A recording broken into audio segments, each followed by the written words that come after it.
할렐루야, 감사합니다. 목요승공 오늘은 고린도전서 우리가 제9장을 공부하겠습니다. 고린도 교회를 우리가 공부를 잘 하다 보면은 계속해서 여러분들에게 말씀드렸는 것처럼 우리의 현상적인 문제, 우리의 신앙들을 어떻게 우리가 갖고 가야 되는가라는 것을 깨닫게 되고 알게 되는 겁니다. 우리가 이제 그 믿음이라는 부분들을 영어로는 뭐 동일한 단어를 쓰지 않습니까? 신앙과 믿음, faith라는 부분들로서는 동일한 단어를 쓰고 있는데, 저는 이제 참고로 우리가 예수 그리스도를 믿는 믿음 속에서 그 믿음은 저는 항상 앞에 대문자를 딱 써요. 그렇지만은 우리가 이제 성화 속에서 나가는 속에는 제가 항상 이렇게 이 부분들을 저는 의도적으로 구분해요. 이것을 잘 아셔야 됩니다. 이것은 우리의 이제 구원론과 이제 관계됐기 때문에 제가 이제 대문자를 쓰는 것이고, 요거는 믿음인데 이것이 무엇으로 해석된다는 이야기죠? 신앙. 그래서 여기 전부 다 이제 믿음으로서 내용들을 담고 있지만은 이렇게 이제 제가 이제 구별하는 측면에서 제가 이제 영어로 쓸 때는 다 이렇게 저는 구별해요. 그런 부분들을 참고하시면 감사하겠습니다. 자, 이와 같이 우리의 신앙들, 그 성경에서는 우리의 믿음에 대해서 그냥 한 단어로 계속해서 설명하지만은 구원론의 믿음과 성화 과정 속의 믿음은 다릅니다. 그래서 우리가 성화 과정 속에서 믿음도 우리의 신앙이고, 또한 구원론적 측면에서도 믿음도 신앙이지만은 그것은 우리의 어떤 결정적인 것을 통해서 나가는 신앙이 아니에요. 하나님의 전적인 은혜를 베푸심이고, 그 다음에 성화 과정 속에서 이것을 왜 제가 이제 이것을 소문자로 쓰는가 하면은 성화 과정 속에서 우리의 믿음은 신앙이라 그래요. 믿음은 신앙이라고 그러는데 이 속에는 우리의 의지와 무엇이 그렇죠. 우리의 의지가 반드시 결부되어야 되는 것. 신앙에는 이 속에서 하나님의 일하심이 있어요. 하나님의 일하심. 하나님의 일하심. 이것을 우리 성령의 역사라고 말하죠. 성령의 역사. 그럼에도 불구하고 이것은 전적인 하나님의 은혜라고 말하는 거예요. 사람의 어떤 의지가 결부되어 있습니다. 그럼에도 불구하고 1과 1은 무엇입니까? 2가 아니고 1이에요. 1. 하나님의 전적인 은혜. 그렇지만 구원은 이런 양식이 아니에요. 그래서 제가 이제 그 F를 쓰는 이유는 뭔가 하면은 구원은 우리의 의지적 결정 속에서 판단되지는 것이 아니라 무엇입니까? 하나님께서 어떻게 선택이요, 선택하는 그 믿음으로 우리가 구원을 받는 거예요. 아시겠죠? 그래서 하나님께서 선택하셔서 전적인 은혜를 베푸시고 믿음이 다해서 우리가 구원에 이르게 된다라는 것인 거예요. 그래서 이런 부분들은 참고로 여러분들이 늘 구분 잘 하셔야 돼요. 구분 잘 하셔야 됩니다. 자, 그런 속에 특히 오늘 고린도 교회 속에 사도권에 대한 문제점들이 이제 등장하게 됩니다. 특히 이제 고린도 교회뿐만 아니라 초대교회 때의 사도권 문제 때문에 항상 문제가 되어졌습니다. 그리고 이제 이 사도권에 대해서 논쟁들을 벌일 때 특히 이제 누가 이제 이런 이야기를 가장 많이 하고 있는가 하면은 그 율법주의자들, 그리고 또한 그 거짓된 그러한 선지자들, 그들이 이 사도권을 공격을 했었어요. 이 사도권을 공격할 때 주로 대상이 누구겠습니까? 주로 바울이었습니다. 바울. 그러면서 이제 사도권을 공격할 때에 제일 먼저는 그들이 사도증에 대해서 이야기를 하는 거죠. 사도증. 사도 바울이 사도증을 가지고 있지 못하기 때문에 그는 사도라고 그는 말할 수가 없다. 그죠? 그 다음에 두 번째는 무엇입니까? 사례. 그가 교회로부터 사례를 받지 못하기 때문에 그가 사도가 아니라는 것을 증명하는 것이다. 이제 이렇게 말하는 것이죠. 자, 이런 관계적 측면의 내용들을 가지고 이야기가 주어지는데 그 중에서도 가장 대표적인 것이 무엇입니까? 사례입니다. 사례 문제. 사례에 대한 문제. 사도 바울이 자신이 스스로 사도라고 말하지 교회는 그를 사도로 인정하지 못했다. 인정하지 않는다. 그 이유는 무엇입니까? 그가 사례를 받지 못하는 것은 사도로 교회로부터 인정받지 못한 것이고 사도가 아니기 때문에 사례를 안 주는 것이다. 이제 이렇게 나온 것이죠. 여기에 대해서 사도 바울은 어떻게 변증하고 있을까? 그것이 오늘 고린도전서 9장의 주 내용입니다. 그리고 오늘 이런 속에 사도 바울이 변증을 하면서 굉장히 재밌어요, 내용이. 이 변증하는 과정 속에서 보면은 마치 잠언을 읽는 것 같은 그런 느낌을 받아요. 아시겠습니까? 깨닫게 하고 알게 하면서 마치 잠언을 읽는 것과 같은 그러한 이런 내용들을 전개를 해 나가고 있는 것을 우리가 볼 수 있습니다. 자, 이런 부분들에 대해서 사도 바울이 이제 글을 잘 썼던 이유는 사도 바울이 수사학이 굉장히 이 발달했었죠. 수사학적인 부분들에서 그런 부분들이 이런 부분 속에 가미가 되어져요. 물론 이제 가말리엘로부터 율법을 그는 가르침 받았습니다만은 그의 이제 가정에서는 주로 이제 정치 부분들이라든지 이런 부분들에 좀 이 타고남을 가지기 위해서 수사학이란 이런 것들을 다 그냥 교육을 시켰던 그런 사도 바울. 오늘 고린도서를 읽어보면은 그런 그 자신의 가지고 있는 역량들이 드러나요. 자, 그러면 우리가 오늘 보면 고린도 교회에서 일어났던 일, 그 가운데서도 바울의 사도직에 대한 비난, 의문, 여기에 대해서 바울은 어떻게 변정을 하면서 답을 주고 있을까? 여기서 사도 바울이, 제가 방금 사도 바울이 의대 능하다 그랬습니까? 수사학에 능하지만은 무엇을 교육을 받았다? 율법을 갈말리엘로부터. 자, 여기에 대해서 그가 변정할 때 무엇이 나오는가 하면은 율법이 등장합니다. 율법. 아주 모세오경에 대해서 그런 능통한 자였죠. 그죠? 이 부분들을 변정의 도구로 사용을 하면서 이 속에 수사학이 가미가 됩니다. 여기서 이제 수사적 기법을 통해서 이 부분들을 변정을 해 나가는 것을 우리가 볼 수가 있습니다. 자, 우리가 그러면은 9장 1절부터 내용들을 한번 볼까요? 자, 그러면 내용을 한번 봅시다. 자, 1절. 내가 자유인이 아니냐. 야, 여기에서 여러분 먼저 딱 첫 출발부터 여러분 보시면은요. 야, 사도 바울이 문필이 그리고 그 상대로 하여금 질문을 던지고 자신이 의도하는 것들이 한 문장 속에서 굉장히 샤프하게 이것이 다가서고 있는 것을 볼 수가 있어요. 내가 자유인이 아니냐, 사도가 아니냐, 예수 우리 주를 보지 못하였느냐, 주 안에서 행한 나의 일이 너희가 아니냐. 요 한 절에서 끝난 겁니다. 자, 우리는 이 한 절을 네 가지로 보셔야 돼요. 네 가지. 자, 첫 번째, 사도 바울이 무엇이라고 말하고 있는가요? 내가 자유인이 아니냐. 여기서 여러분 자유인이라는 것은 무엇을 의미를 할까요? 여기서 이제 사도 바울이 네 가지를 통해서 우리에게 변정을 하고 있거든요. 첫 번째는 자유인에 관해서 이야기를 하고 있습니다. 자, 사도 바울이 그러잖아요. 내가 자유인이 아니냐. 이 자유인이라는 것은 지금 무엇에 대한 이야기를 지금 하고 있는 겁니까? 이 말은 율법의 구속에서 율법의 그 하나의 우리로 하여금 갇힌 자들이 하셨다면은, 자, 여러분 율법의 기능이 어디까지입니까? 율법의 기능은 구원론까지 가는 것이 아니죠. 율법의 기능이라는 것은 죄를 깨달아 알게 하는 기능이죠. 그래서 율법을 통해서 죄를 알게 함이죠. 그죠? 따라서 자유인이라는 것은 모든 부분에서 무엇으로 인해서 해방됐다는 겁니까?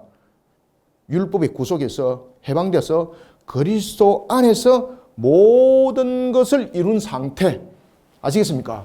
그래서 여기서 이제 자유인이라는 것은 율법으로부터 해방. 그죠?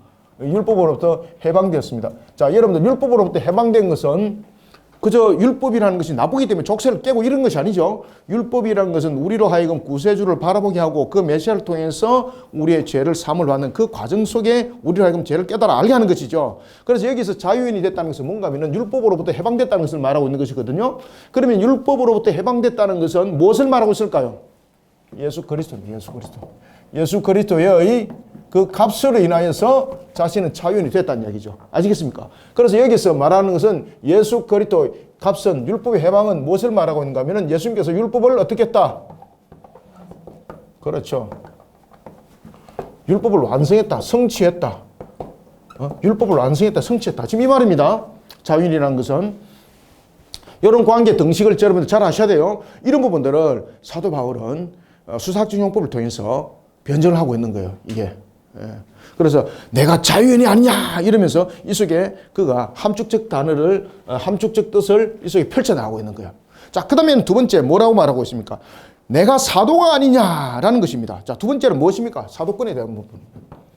내가 사도가 아니냐. 그러면은 사도가 아니냐라는 부분에서 증명을 해야 되잖아요. 그래서 여기서는 바로 3번과 4번을 통해서 사도에 대한 부분들이 변정이 되고 정명이 돼요. 자, 여러분, 사도는 정인이죠. 그죠? 누구의 정인입니까? 예수 그리스도의 정인이잖아요. 예수 그리스도. 예수 그리스도의 직접적 정인이 되어야 되는 거죠. 그죠? 예수님을 직접으로 만나야 되는 것이고 직접 가르침을 받아야 되는 것이고 이런 예수님으로부터 직접적 정인이 사도예요. 그래서 사도는 예수님 당시의 제자들 속에 국한되어 있어요. 근데 사도 바울을 사도라고 말하던 그 시대는 우리가 생각하고 우리가 지금 말하는 이런 것과 조금 달랐었어요. 아시겠습니까? 일반적으로 이제 제자들을 사도라고 일반적으로 부르기도 했어요. 근데 사도 바울이 지금 사도라고 말하는 것은 그런 부분들이 아니에요. 무엇인가 하면은 예수님에 대한 직접적 정인이라는 것을 이야기를 하고 있는 거예요. 그러면은 자신이 사도가 아니냐라고 말하면서 사람들이 그것 때문에 의문하잖아요. 당신이 사도라 그러지만은 당신은 사도증이 있느냐? 사례를 받았느냐? 이거 가지고 지금 이야기를 하는 거지 않습니까? 그때에 자신이 어떻게 사도가 되는지를 세 번째 이야기를 하는 거예요. 주 안에서, 자, 보십시오. 사도가 아니냐? 예수 우리 줄 보지 못하였느냐? 예수 우리 주. 예수 우리 주를 예수 우리 주를 보지 않았느냐? 여러분들, 사도 바울이 예수를 어디서 봤다는 이야기입니까? 사도 바울이 예수를 어디서 봤어요? 그 다음에 자신의 사도권을 변정하기 위해서 내가 예수를 봤다는 이야기죠. 그럼 어디서 증명됐나요? 다메섹 도상 사건 이야기합니다. 여기서는 두 가지를 말하는데 하나는 다메섹 사건을 다루고 있고 또 하나는 그가 예수로부터 이제 사도는 본 것만이 아니라 무엇이 이루어져야 되는 겁니까? 가르침이 해결돼야 되는 거죠. 자, 사도 바울이 다메섹에서 만났습니다. 그죠? 예수를. 그것은 봤죠. 그런데 가르침을 받아야 되잖아요. 지금 어디까지 증명하고 있습니까? 아라비아 광야.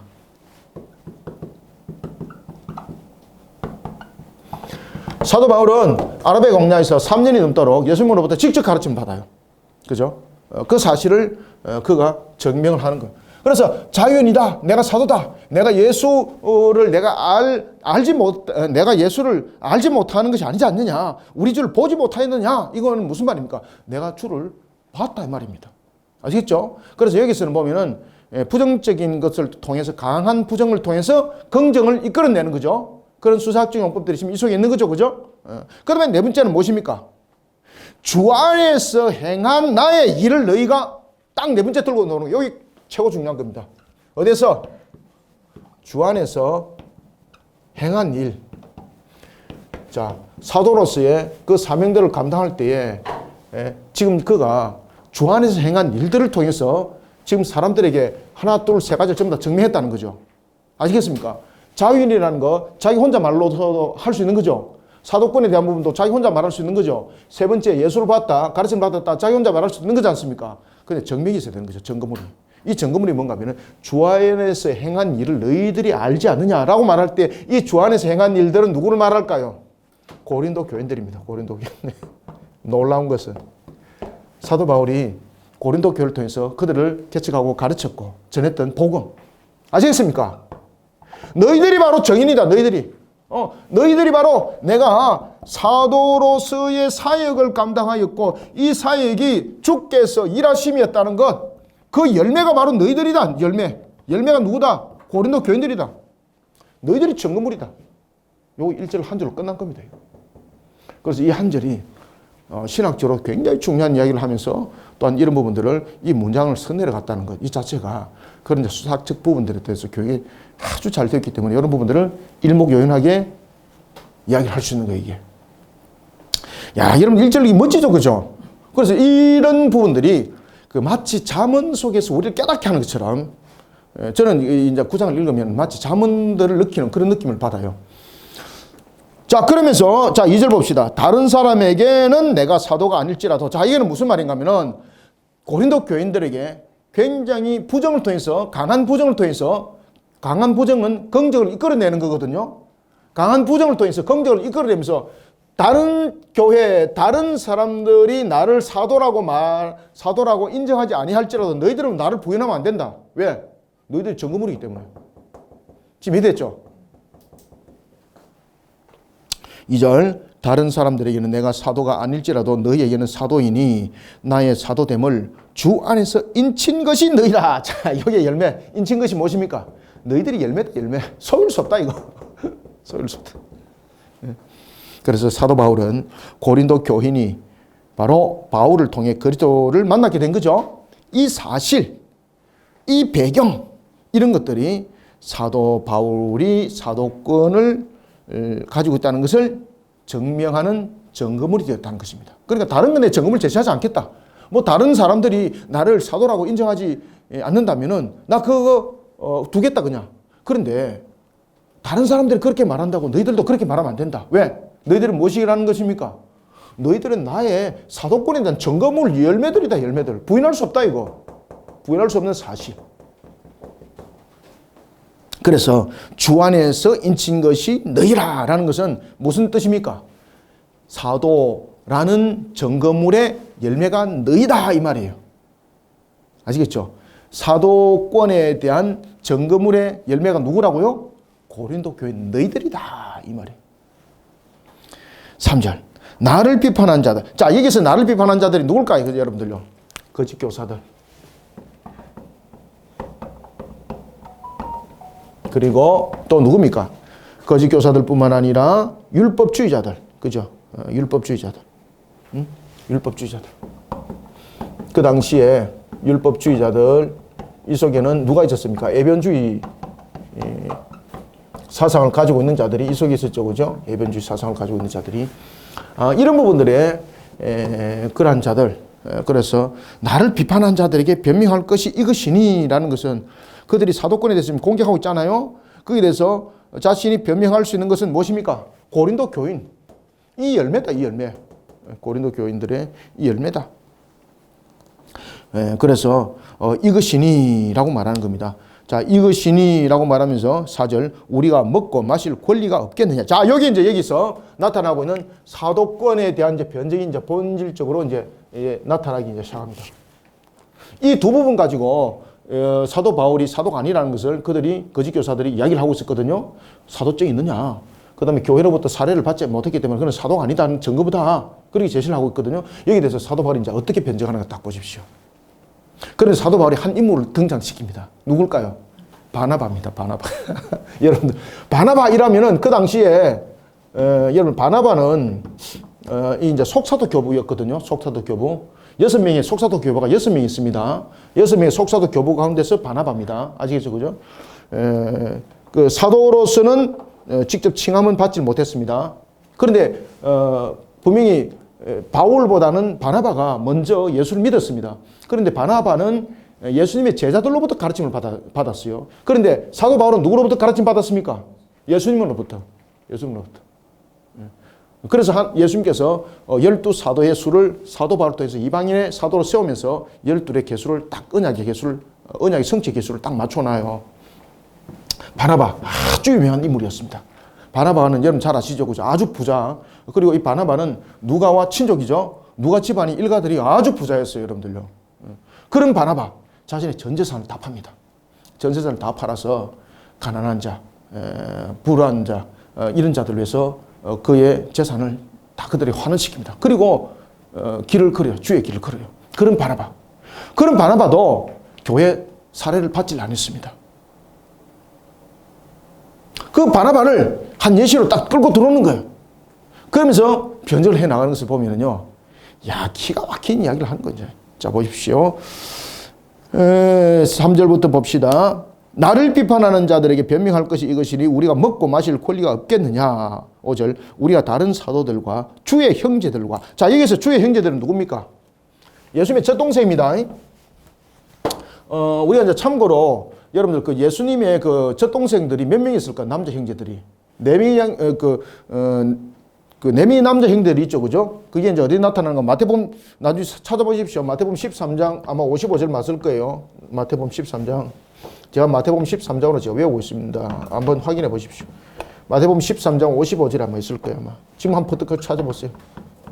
자, 마태복음 13장 55절에 보면은 예수님의 젖동생이 그렇죠. 4명이 있습니다. 4명 형제. 우리 이제 성경에 등장하고 있는 야고보, 요한.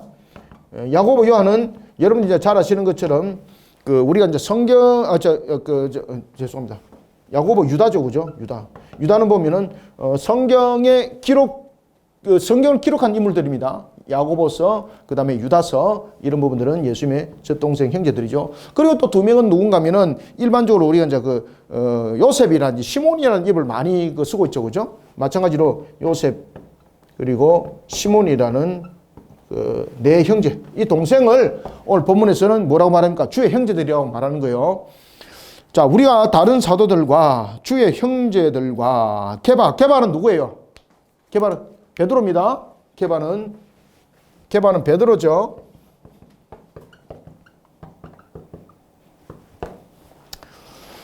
게바와 같이 믿음의 자매된 아내를 데리고 다닐 권리가 없겠느냐? 자, 그 당시에 바울은 여러분들 이제 야사에 하면 야사라는 것은 뭔가면은 그 일반적 역사적 기록을 우리는 이제 야사라고 말합니다. 일반적 역사의 기록이 하면은 이 게바, 다시 말하면 베드로가 순교 당하는 현장에 먼저 자신의 아내가 순교를 당합니다. 그래서 베드로는 순교를 당하는 목에서도 이제 자신의 아내가 함께 순교를 당하는 장면을 보면서 우리가 알 수 있는 것은 항상 동행을 했습니다. 자신의 아내와. 아시겠죠? 그죠? 지금 그 이야기입니다. 그 이야기. 그래서 이제 순교 당할 때에 베드로의 아내가 먼저 순교 당합니다. 그때 야사야면은 자기 아내가 찬양을 하는 거예요. 그러면서 베드로에게 격려하는 거예요. 어떤 관계 속에서도 신앙을 끊기지 말라고. 그래서 베드로가 그 아내의 그 기도 소리를 듣습니다. 그리고 그 다음에 이제 베드로가 십자가에 달리거든요. 그때 베드로가 야사에 하면은 내가 주를 배반하는 자였고 내가 주님과 같이 그런 모습으로 어찌 내가 십자가에 달릴 수 있느냐. 나를 거꾸로 십자가에 박게 하소서. 그래서 거꾸로 매달려서 죽었다. 순교당했다. 십자가형에 채졌다. 이렇게 야사는 전하고 있습니다. 자, 이와 같이 당시에도 이제 아내와 함께 생활했던 사람들, 아내와 함께 이렇게 이동하면서 사역을 감당했었어요. 그러면서 교회는 사도뿐만 아니라 그 가족들도 함께 어떻게 했습니까? 그 가족들도 함께 부양했습니다. 가족들도. 지금 바울이 지금 그 이야기를 하는 겁니다. 어찌 봅시다. 5절. 우리가 다른 사도들과 주의 형제들과 게바와 같이 믿음의 자매된 아내를 데리고 다닐 권리가 없겠느냐. 이것은 사도 자신뿐만 아니라 가족들이 함께 선교 현장 속에 함께 했다는 것을 알 수 있죠. 6절. 어찌 나와 바나바만 일하지 아니할 권리가 있겠느냐. 자, 이것은 한 인물이 등장하죠. 바나바가 어떻게 했다는 이야기입니까? 바나바도 그 당시에 사도 바울처럼 사례를 받지 않고 자비랑 선교를 했습니다. 자비랑 선교. 그러면은 내가 왜 자비랑 선교를 하게 되는가? 그 윤례 설명하겠다. 복음의 방해를 받지 않도록 하기 위해서다. 내가 사도로서 자격이 없기 때문이 아니라 복음을 전하는 데 있어서 방해받지 않도록 하기 위해서 내가 자비랑 선교를 했노라 라고 말을 하게 되는 겁니다.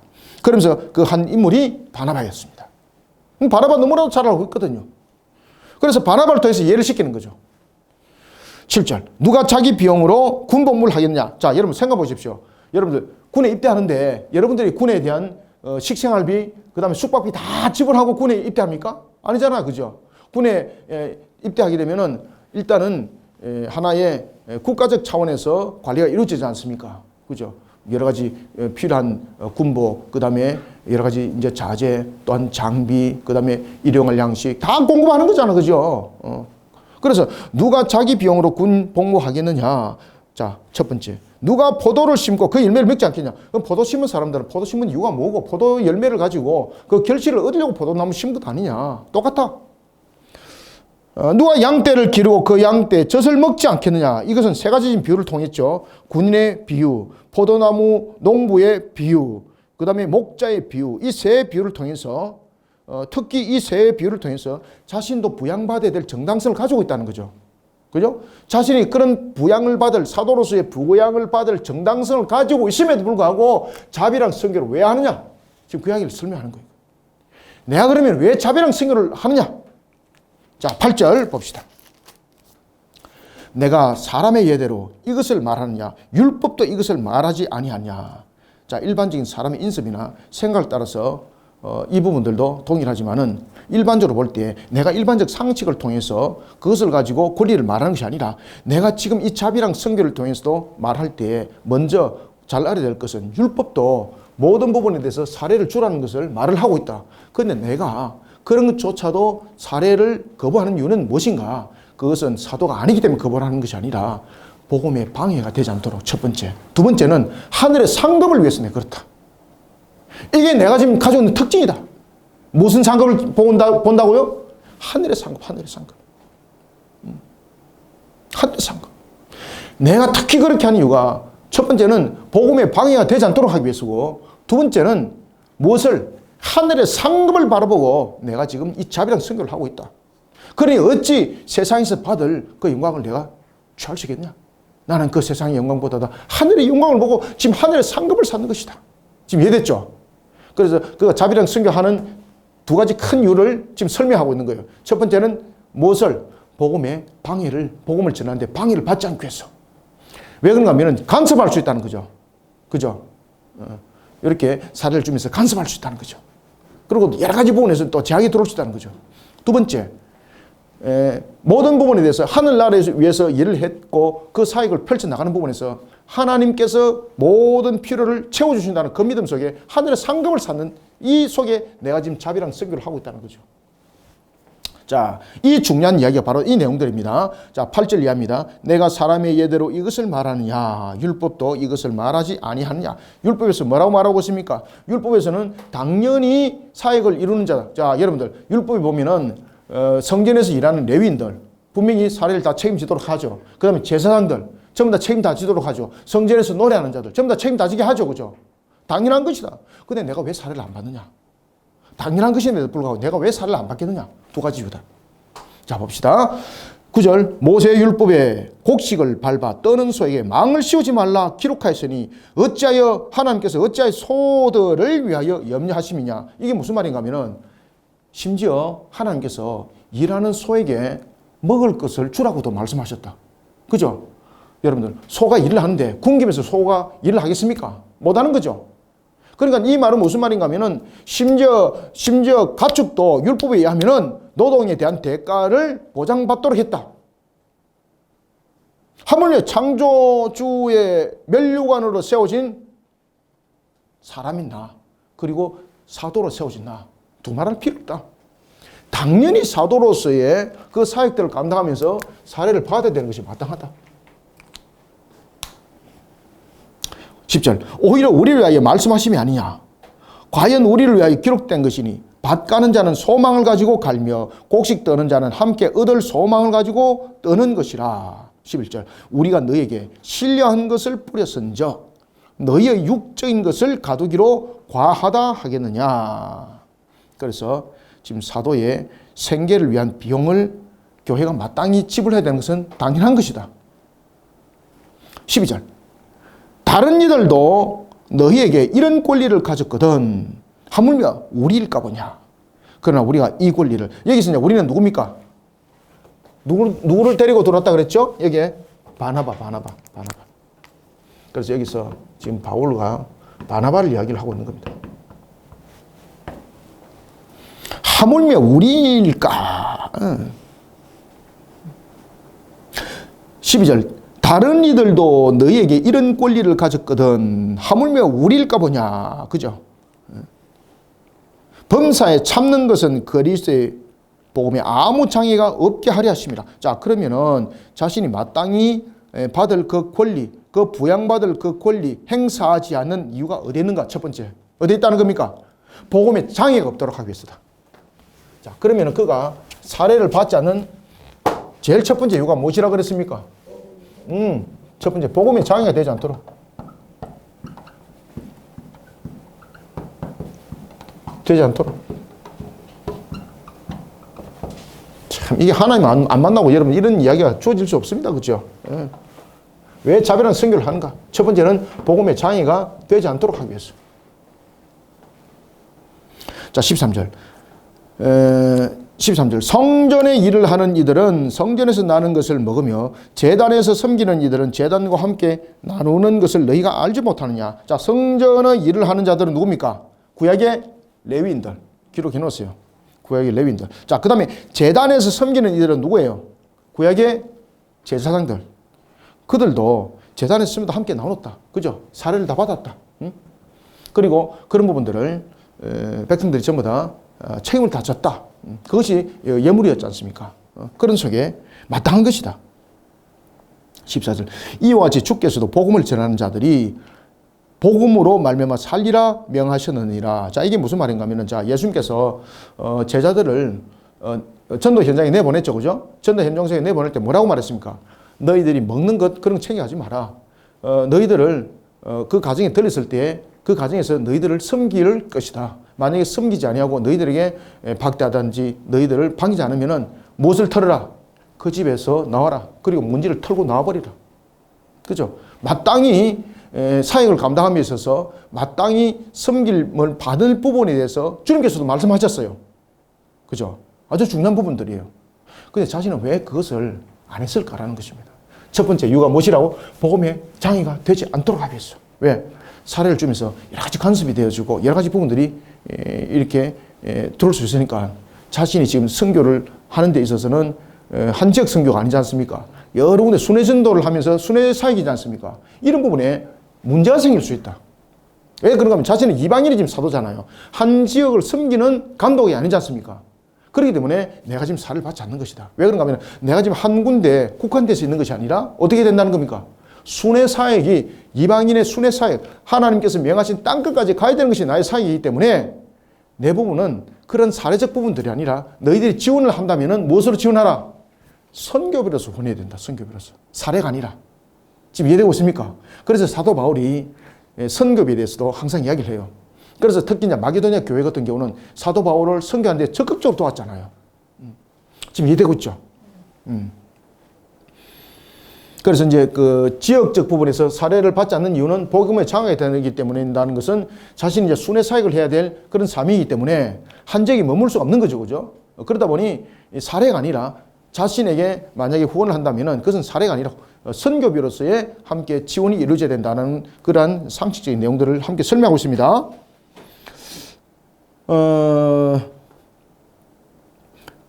봅시다. 14절부터 이와 같이 주께서도 복음 전하는 자들이 복음으로 말미암아 살리라 명하셨느니라. 그러나 내가 이것을 하나도 쓰지 아니하였고 부양받을 권리를 사용 안 했다는 것이죠. 또 이 말을 쓰는 것은 내가 이같이 하여 달라는 것이 아니라 딱 이렇게 한 것은 달라는 것이 아니라는 뜻입니다. 달라는 것이 아니라 내가 차라리 죽을지언정 누구든지 내 자랑하는 것을 헛된 대로 돌리지 못하게 하리라. 이게 무슨 말입니까? 자, 그 다음에 이제 내용이 나타납니다. 그러면은 두 번째 이유는 무엇인가? 내가 너희들한테 이렇게 빙 둘러 쳐가지고 내에게 사례를 취급하라. 이것이 아니다. 내가 가장 중요한 이유는 무엇인가 하면은 나를 헛되게 내 자랑을 헛되게 하지 않기 위해서다. 자신의 자랑은 무엇입니까? 복음의 장애가 없도록 당연한 권리를 포기한 것. 이것이 자신의 자랑인 거예요. 그럼 이 자신의 자랑은 무엇인가? 복음의 방해를 받지 않도록 하기 위함이었고 또한 두 번째는 뭔가 하면은 무슨 상거? 그렇죠. 내가 사례를 받지 않는 두 번째 이유는 하늘에 지금 상급을 바라보면서 내가 지금 이 사역을 하는 것이다. 내가 하늘의 상급. 하늘의 상급.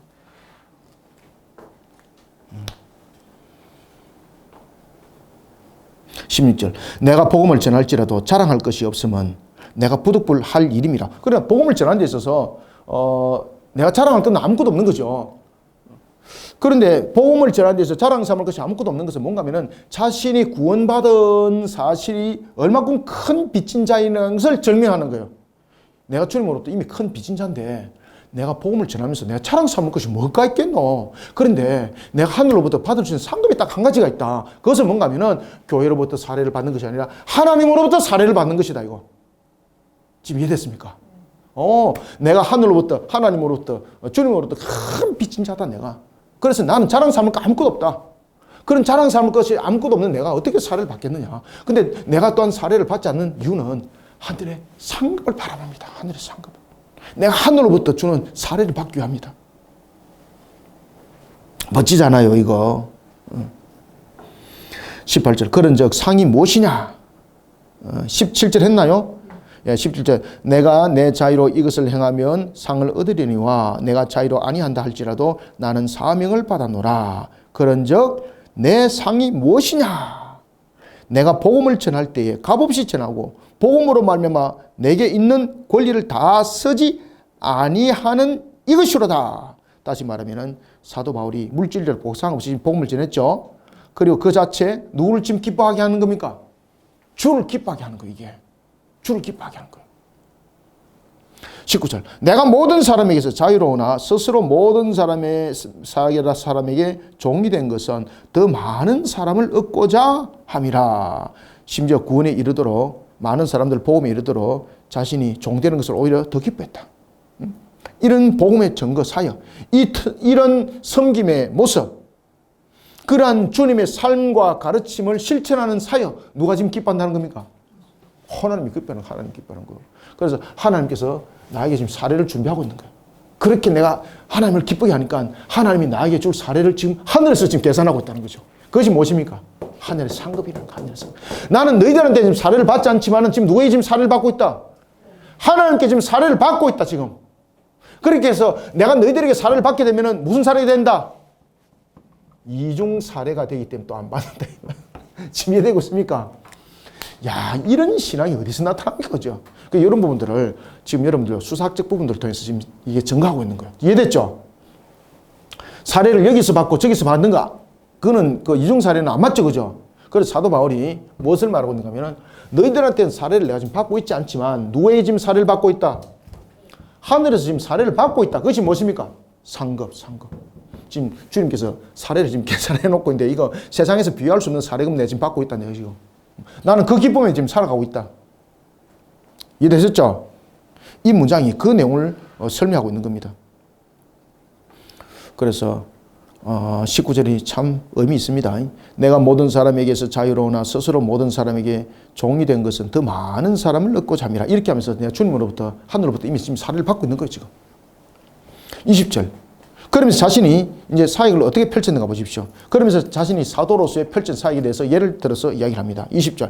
유대인에게 내가 유대인과 같이 된 것은 유대인을 얻고자 함이요. 율법 아래에 있는 자들에게는 내가 율법 아래에 있지 아니하나 율법 아래에 있는 자같이 된 것은 율법 아래에 있는 자들을 얻고자 하며. 자, 이게 뭔 말인가 하면은 복음을 전하는 데 있어서 그가 오해가 날 수 있는 여러 가지 일들을 여러 가지 미연에 방지해서 또한 복음을 동족 구원을 위하여 힘쓰고 있었던 부분들을 이야기를 하는 겁니다. 예를 들어서 유대인들에게서는 유대인과 같이 유대인을 얻고자 했던 거예요. 그러면 이것은 무엇인가 하면 율법적 부분들을 가지고 있는 것이죠. 이 속에서 등장하는 두 인물이 있는데 그 두 인물이 바로 한 사람은 디도고 한 사람은 디모데입니다.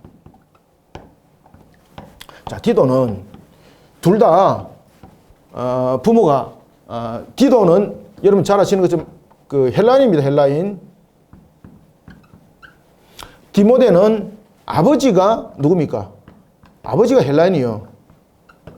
어머니는 유대인이고, 그죠? 두 사람의 공통점이 무엇입니까? 아버지가 전부 다 헬라인이에요, 헬라인. 그래서 두 사람 다 문제점들을 가지고 있는 거죠. 왜? 할례를 행하지를 않았다는 것이죠. 그런데, 자, 디도의 문제점 속에서는 봅시다. 디도의 문제점에 대해서는 할례를 행하지를 않습니다. 왜 그런가 하면은 구원에 있어서 할례가 구원의 조건이 아니라는 거죠. 믿음의 구원.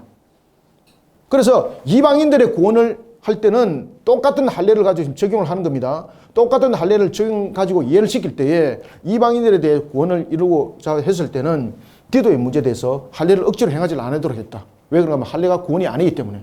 그런데 유대인들은 할례를 행하는 것으로서 구원으로, 특히 에벤주의 사상 가지고 있는 자들은 그렇게 강조를 했다. 근데 나는 그것을 확실하게 그들에게 인지를 시켰다. 어떻게? 할례가 구원이 아니다. 우리는 믿음으로 구원이다. 그래서 디도에게 억지로 무엇을 안 시켰다? 할례를 시키지 않았다. 그런데 디모데는 어떻게 했다? 할례를 시켰다. 왜? 유대인들이 예루살렘에 갔는데 유대인들이 이 할례를 가지고 여러 가지 문제를 삼았던 거예요.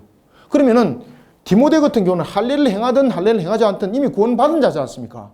그런데 이 유대인들 사회 속에서 지금 디모데로 인해서 지금 쟁점이 생긴 거예요. 아시겠죠? 아무 이유가 없는 거죠. 그래서 할례는 그들을 통해서 그들을 하여금 주를 바르게 증거해 나갈 수 있는 부분에서 소요의 요소를 없애기 위해서 디모데에게 할례를 한 것뿐이다. 그래서 유대인들에게는 유대인의 방식으로, 이방인에게는 이방의 방식으로 내가 복음을 전했다. 이 말입니다, 이게. 지금 이해되고 있죠, 그죠? 그들과 타협했다 이 말이 아닙니다. 그들을 충분히 이해를 시켰다는 것이죠. 그리고 그 부분에서 분명하게 그 부분들을 전개해 나왔다는 이야기입니다. 율법주의자가 되기 위해서 율법의 근본을 지켜서 디모데에게 할례를 행한 것, 이것이 아닙니다. 그래서 오늘 본문에 나타나고 있는 20절은 대표적인 두 인물이 등장하는데, 특히 이제 디도의 문제는 갈라디아서 2장 3절이죠. 난좀 한번 찾아보세요. 갈라디아서 2장 3절이고, 디모데는 여러분들이 잘 아시는 것처럼 어디에 나타납니까? 사도행전 16장 3절, 예루살렘으로 들어갔을 때 사건 기억나죠? 사도행전 16장 3절의 사건입니다. 이 두 사건을 지금 이 20절에서 설명하고 있는 거예요. 21절, 율법 없는 자에게는, 율법 없는 자가 누굽니까? 이방인들. 그죠? 율법 없는 자가 누구라고요? 이방인들. 율법 없는 자에게는 내가 하나님께는 율법 없는 자가 아니요. 그래서 율법 없는 자에게는 내가 하나님께는 율법 없는 자가 아니요. 그리고 도리어 그리스도의 율법 아래에 있는 자이나 라고 말합니다. 그리스도는 율법을 폐하러 오신 분이 아니죠. 무엇을? 율법을 성취, 완성하기 위해서 온 분이죠. 그러나 사람들은 율법주의자가 되어서 율법의 근본을 오히려 역행하고 있는 모습 속에 있다는 것이죠.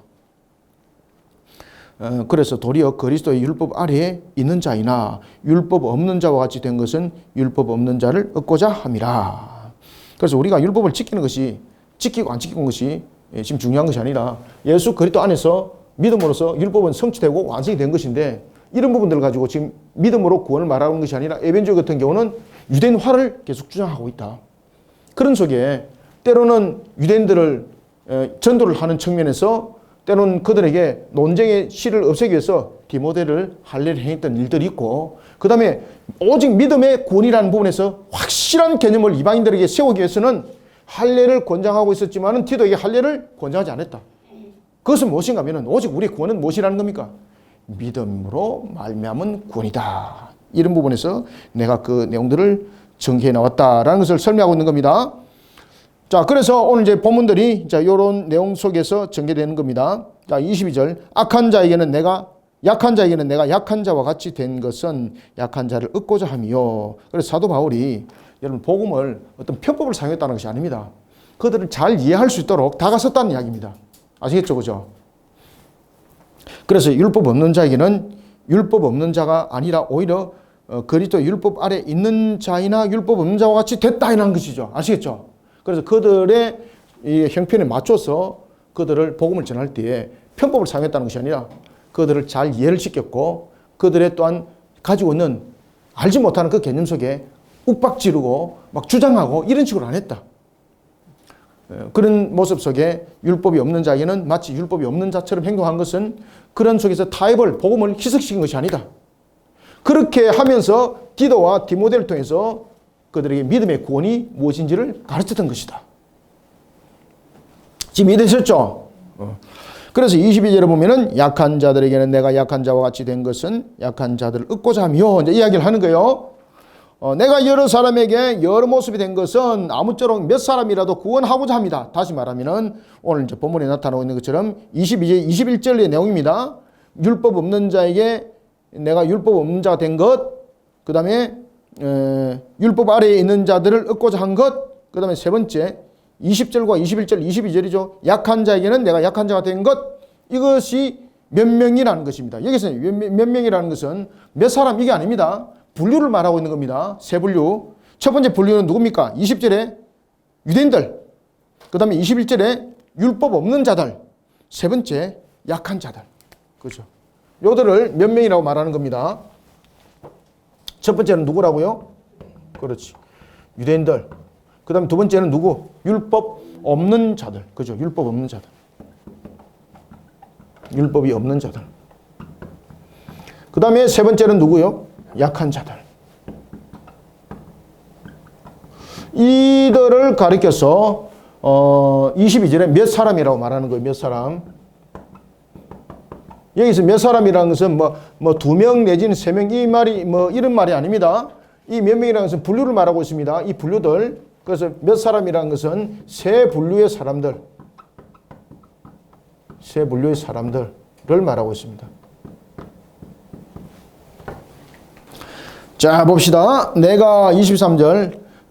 그래서 이제 사도 바울은 선교지에서 복음을 전할 때 있어서 율법에 어긋난 행동을 했다 안 했다? 안 합니다. 그죠? 그들 속에 충분하게 율법에 대해서 이해를 시켰고, 그러면 그건 율법에 굴복했는가? 아닙니다, 여러분들요.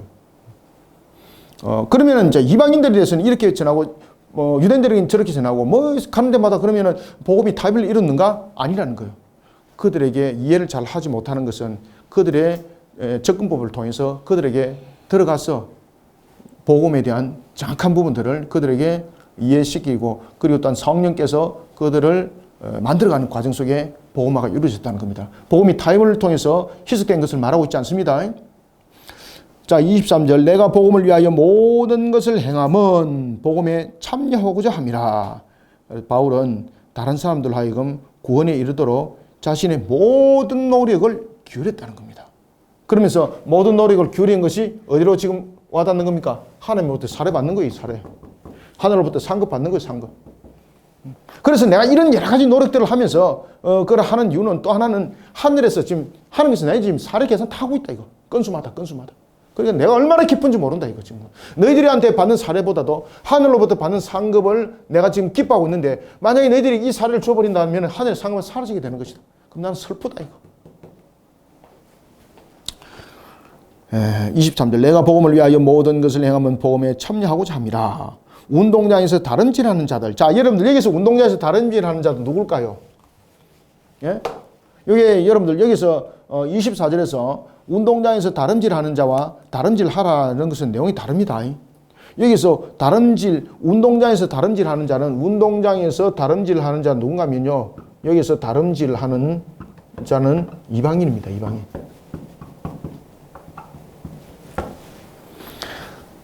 운동장에서 다름질하는 자들이 다 달릴지라도 오직 상 받는 자는 누구다? 한 사람. 그럼 여기서 한 사람은 누굽니까? 여기서 한 사람은 누구예요? 그리스도인입니다. 운동장에서 경주를 해도, 다시 말하면은 이 종교 저 종교 만들어가지고 달리가봐야, 아시겠습니까? 이 종교 저 종교 만들어서 달리봐야 꼬린점에서는 그들은 못 간다. 오직 누구만이 꼬린점에 간다? 그리스도인만이 간다. 그리스도인만이 간다. 이거 반드시 알고 있어야 된다. 다시 말하면은 율법을 통해서 구원 아니다는 것이죠. 그죠? 할례를 통한 구원 아니라는 거예요. 그렇게 달려가봐야, 그렇게 해서 운동장 달려가봐야 꼬린 지점은 평생 가봐야 못 달려간다. 달리기는 열심히 달리고 있는데 꼬린 지점이 그들에게는 안 보인다. 그런데 그리스도인들에게는 반드시 꼬린 지점이 있다. 오직 한 사람. 이게 한 사람 누굽니까? 그리스도인만 구원이. 이게서 이 운동장에서 다름질하는 자들은 이방인들이죠. 모든 이방 종교들입니다. 이방 종교들. 모든 이방 종교들이 함께 달리고 있는 거예요, 지금. 이방 종교들.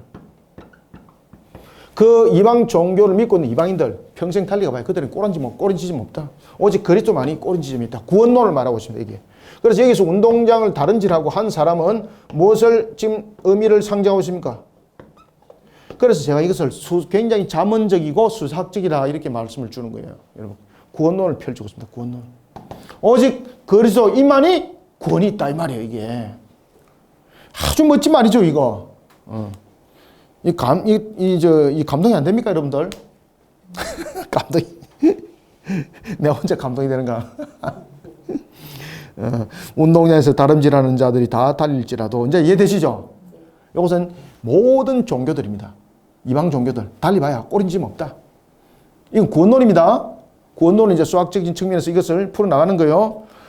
운동장에서 다름질하는 자들이 다 달릴지라도 오직 상을 받는 사람은 한 사람, 그리스도인이다. 여기서 상 받는 것은 무엇입니까? 구원. 상 받는다는 것은, 여기서 상 받음이라는 것은 무엇을 말한다? 구원론. 상을 받는 사람은 한 사람인 줄. 여기서 한 사람 누구라 그랬죠? 그렇죠, 그리스도인. 한 사람인 줄을 너희가 알지 못하느냐. 너희도 상을 받도록 이와 같이 다름질하라. 여기서 이제 다름질은 무엇입니까? 신앙의 성숙을 가라. 여기서 이제 다름질은, 앞에는 이방인이었습니다. 이해되셨죠? 여기서 뒤에서 이제 다름질은 뭡니까? 여기서 너희들은 다름질해라 라는 것은, 여기서 다름질은 뭔가 하면은 신앙의 성숙. 성화 과정을 지금 설명하고 있습니다. 성화 과정. 그래서 우리는 이미 그리스도인으로 우리는 세워진 자들인데 우리가 정작 지금 해야 될 것은 뭔가 하면은 다름질이다. 이 다름질은 뭡니까? 신앙의 성숙을 위해서 달려가라. 달려가는 방식이 다르다. 우리가 만약 율법 속에 달려가면은 신앙의 성숙 속에 달려가는 것이 아니라 운동장 다름질하는 이방인의 다름질이다. 우리의 다름질은 어떤 다름질이 되어야 된다고요? 성화 과정 속에서 신앙의 다름질이 되어야 된다. 지금 이해되고 있습니까? 너희들이 율법화 돼가지고 달려가고 있다면 너희들은 여전히 운동장에서 다름질하는 이방인 종교들과 똑같다. 너희들. 이 속에 구원 없다. 우리는 이미 구원받은 자들이다. 그러면 우리의 모습들은 어떻게 되는가? 신앙의 성숙에 다름질을 하는 자들이 되어야 된다. 그래서 앞에 다름질과 뒤에 다름질 다릅니다. 앞에 다름질은 이방인 종교들을 말하고 있고 뒤에 다름질은 신앙의 성숙, 성화 과정을 설명합니다. 무슨 과정? 그렇죠. 성화의 과정. 이 성화의 과정을 설명하고 있습니다. 25절. 이기기를 다투는 자마다 모든 일에 절제하나니. 자, 여기서 자, 세상 사람들은 지금 어떻게 신앙을 만들어가고 있습니까? 여기서 운동장에 다름질 하는 자들은요, 자신들이 마치 선함을 이루는 것처럼 수련을 합니다. 수련을 하고 어떤 과정들을 거칩니다. 그렇지만 이것이 전부 다 아무 소용없다는 겁니다. 그래서 여기서 말하고 있는 절제라는 것은 무엇입니까? 그들이 수련의 과정을 거치고 이런 과정들을 거치는 것, 이것을 절제라고 말하는 겁니다. 지금 그들이 이기기를 다투면서 모든 일이 지금 절제를 하고 있다. 예를 들어가지고 뭐 수련을 막 한다든지, 예를 들어서 섬김을 한다든지, 이런 거 있지 않습니까? 선한 일들을 통해서 누구를 갖다 구제하고 이런 일들 막 있잖아요. 그죠? 이런 일들을 지금 말하고 있는 겁니다. 이런 일들이 모든 일의 절제입니다. 여기서 모든 일의 절제는 무엇입니까? 자, 이 여기에서 모든 일의 절제는 바로 이와 같이 자신들이 수련을 통하고 어떤 과정을 통해서 선한 일들을 하고 그래 할지라도 그들의 성리는 썩은 성자의 관이다. 야, 이 멋지죠, 그죠? 예. 무슨 관이다? 썩은 성자의 관이다 이 말이에요. 썩은 성자의 관이라는 것은 무엇입니까? 자신들이 둘러쓰고 있지만은 세상의 영광으로 끝이라는 거예요. 썩은 관은 무엇입니까? 세상의 영광입니다. 세상의 영광. 세상의 영광은 영원하지 않잖아요. 눈으로 볼 때는 잠깐 화려하죠, 그죠? 예를 들면은 월계관 같은 겁니다. 눈으로 볼 때는 이제 월계관, 이파리가 살았을 때는 좋습니다. 근데 꺾어지지만 시간이 지나면 시들죠. 똑같다. 그래서 그들이 세상 속에서 그들의 구원을 말하고 그들이 모든 것들을 그러한 구원론을 이야기를 하면서 모든 일에 절제를 하고 이런 일들을 행한다. 사람들이 눈으로 볼 때 화려하다. 막 수련한다. 막 돌을 닦는다 보니까 이야, 저 사람 신령하게 되겠구나. 막 이렇게 말한다. 선한 일들을 막 한다. 막 다른 사람 볼 때 막 야, 저 사람 정말 천사 같아. 그렇게 말한다. 그렇게 사람들에게 비춰주면서 그렇게 그들이 모든 일에 절제를 구한다. 그렇지만 그들의 관은 이 행동들이 전부 다 무엇이다? 썩어지는 멸관이다. 전부 다. 썩은 멸관이다. 상객입니까 이게? 맞네. 그냥 얘기네.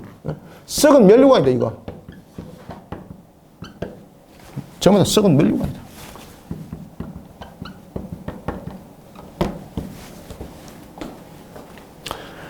썩지 아니할 것을 얻어야 된다. 썩을 성자의 관을 얻고자 하되 우리는 썩지 아니할 것을 얻고자 하노라. 아멘. 그래서 그리스도인들이 받는 멸관은 무엇입니까? 영생의 멸관. 썩지 않을 영생의 멸관. 영생의 멸관. 이 영생의 멸관이 누구로부터 세워진 멸관입니까? 예수 그리스도의 멸관. 그래서 그리스도인들은 이와 같이 예수 그리스도를 믿는 믿음 속에서 우리는 영생에 이르는 멸관을 쓰고 있다. 세상 사람들은 이런 수련의 과정, 이런 선한 행위, 자신들의 행위들을 통해서 자신들의 멸관, 사람들 볼 때는 멸관을 쓰고 있지만은 그러면서 모든 일에 절제를 한다. 그렇지만 그 전부 다 썩은 멸관이다. 이거. 우리는 예수 그리스도에서 영생의 멸관을 쓰고 있다. 그런 영생의 멸관을 쓰고 있는 내가 세상으로부터 주는 사례도 물론 귀하다.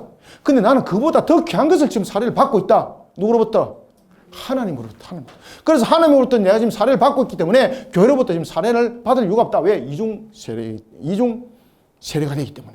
그러니까 나는 그 과정 속에 내가 정말 자랑할 것이 많고 그런 모습 속에서 하나님께서 나를 더욱더 기뻐하니 나는 교회 속에서 받는 사례가 아니라 하늘로부터 받는 사례로 나는 만족하노라. 참 멋집니다. 25절부터 보고 마무리합니다. 자, 이기기를 다투는 자마다 모든 일에 절제하나니. 이제 요거 이유를 알겠죠? 이기는 자마다 다투는 자마다 모든 일을 절제하는 것은 무엇입니까? 수련이라든지 행위 이런 걸 통해서 사람들에게 비춰지게 보이고 막 이렇게 하는 거. 근데 그게 전부 다 썩은 멸류관이라는 거예요. 그들은 썩은 성자의 관을 얻고자 하되 우리는 썩지 않을 것을 얻고자 하노라. 그리스도인이 추구하는 것은 썩지 않을 멸류관이 되어야 됩니다. 그러므로 나는 다름질하기를 향방 없는 것 같이 아니하고 사오기를 허공을 치는 것 같이 아니하며. 여러분 다름질할 때도 향방 없는 것 같이, 이 이방인의 종교들 마찬가지죠. 향방 없는 것 같이 허공을 여러분 치는데 상대에게 이길 수 있습니까? 허공을 치는데 내만 힘든 거예요. 나만. 그래 그렇게 해봐야, 이렇게 수련을 쌓고 행위를 해봐야 썩은 멸류관 허공을 치는 것 같다. 허공을 치는 것 같다. 향방 없이 달려가는 것 같다. 27절 별표 치셨어요. 내가 내 몸을 쳐 복종함은 내가 남에게 전파한 후에 자신이 도리어 버림을 당할까 두려워함이라. 그러면은 나는 왜 이리와 왔지? 자비랑 선교를 하고, 그리고 딴 내가 돌로 쳐 죽임을 당한 그런 경험, 죽음에 이르는 3번의 퇴장, 그 다음에 물에 포로된 상태 속에 있었던 한 주에 대한 그런 내용들, 뭐 이런 부분들을 왜 그러면 내가 그것을 두려워하지 않았는가? 바로 하늘의 상급이 있기 때문이다. 자, 이런 속에 사도 바울은 자신이 그 모든 부분에서 의의 병기를 이뤘다는 거죠. 자신의 모습 속에서. 그래서 내가 몸을 쳐서 복종하는 것은 무엇인가 하면은, 그래서 나는 세상적인 부분에서 포기를 했다. 뭡니까? 육체의 정욕, 세상의 물질적 영광, 세상이 주는 명예의 권세, 그것을 나는 포기를 했다. 왜? 무엇이 있기 때문에? 하늘에서 주는 상급이 있기 때문에. 하늘의 상급, 하늘의 상급, 하늘의 상급. 이 비교가 안 된다, 이거. 비교 안 된다. 이 믿어졌습니까? 그래서 내가 내 몸을 쳐서 내가 지금 복종을 시키고 있다. 자기 몸을 쳐서 복종을 시키고 절제를 하는 거기에서 실패를 하게 되면은 자신은 무엇을 받지 못한다? 하늘로부터 상급을 받지 못하는 그런 두려움 속에 내가 지금 달려가고 있다. 그래서 너희들이 하늘의 상급을 받는데 나에게 방해가 되지 않도록 좀 도와달라. 야, 이게 요 신앙을 누가 딱 닮았을까요? 나중에 속사도 교부 사도 바울로부터 가르침 받던 이그나티우스가 요 내용들을 그대로 자신의 사역 속에 전개해 나갑니다. 이 내용을. 제가 이그나티우스 연구를 엄청나게 많이 했잖아요. 요 내용을 그대로 담아갑니다. 사도 바울의 이 모습을. 그래서 내가 십자가 지러 가는 것에 대해서 너희들이 로마 교회에 편지하면서 내가 순교 당하는 것을 기쁨으로 당하고 내가 그리스도인이 되는 하나의 길인데 너희들이 나를 회방하지 마라. 그런 서신들도 있는 것을 봅니다. 그래서 내가 내 몸을 쳐 복종하게 하면 남에게 전파한 후에 자신이 도리어 버림을 당할까 두려워함이로라 라는 것은 자신의 몸을 쳐서 복종시키는 그런 절제, 만약에 이것을 실패하게 된다면 자신이 하늘로부터 받을 상급 없다. 나는 그 두려움 속에서 나는 살기를 원치 않는다. 오히려 나를 도와달라. 그래서 내가 사례를 받지 않는 이유는 이런 이유 때문이다. 여러분, 그냥 단순하게 적은 것이 아니라 마치 자문을 쓰는 것처럼, 그죠? 그리고 이런 부분들을 충분하게 그들에게 신앙으로 가르치면서 이 내용들을 전개하는 것을 볼 수 있습니다. 자, 여러분 오늘은 여기까지 하고요. 고린도전서 9장을 통해서 우리의 신앙의 여정들을 어떻게 달려가야 되는지, 우리들의 가장 중요한 것은 어디에 상급을 항상 봐라? 하늘의 상급을 봐라. 주님께서 여러분들이 계산해주고 있습니다. 항상 그 믿음 속에 달려오는 우리 모든 성도들 되시기를 주님의 이름으로 축원합니다. 기도하겠습니다. 하나님 감사합니다. 주님께서 오늘도 우리에게 주신 사도행전 9장의 말씀, 우리가 세상에서 받을 상급이 아니라 하늘로부터 받은 상급에 오늘도 기뻐하는 자 되게 하여 주시고, 하나님의 영광을 바라보며 달려가는 자, 정말로 그 영광이 우리에게 풍성함을 지금 이루고 있다는 것을 알게 하여 주옵소서. 세상 속에서 우리의 권위와 그리고 명예가 필요가 없을지라도, 우리의 삶이 쪼들림이 될지라도, 그보다 더 중요한 것은 하나님 나라를 위해서 일하고 달려가고 있는 나의 모습 속에 주님께서 이미 사례를 계산하고 있는 하늘의 상급이 있다는 것을 알고 사도 바울처럼 그 믿음으로 우리의 삶들이 행해지게 하여 주옵소서. 이 모든 과정 속에 또한 우리가 바티서 성령 아카데미 사역도 계획되어져 있사오니 이 모든 것이 순적함으로 이루어지게 성령님 도와주옵소서. 오늘도 부족한 종의 입술을 통하여 가르침을 줬고 증가하였습니다. 부족한 부분들 성령님께서 충만하게 채워 우리 모든 성도들에게 은혜가 되게 역사하여 주옵소서. 예수님의 이름으로 기도드립나이다. 아멘.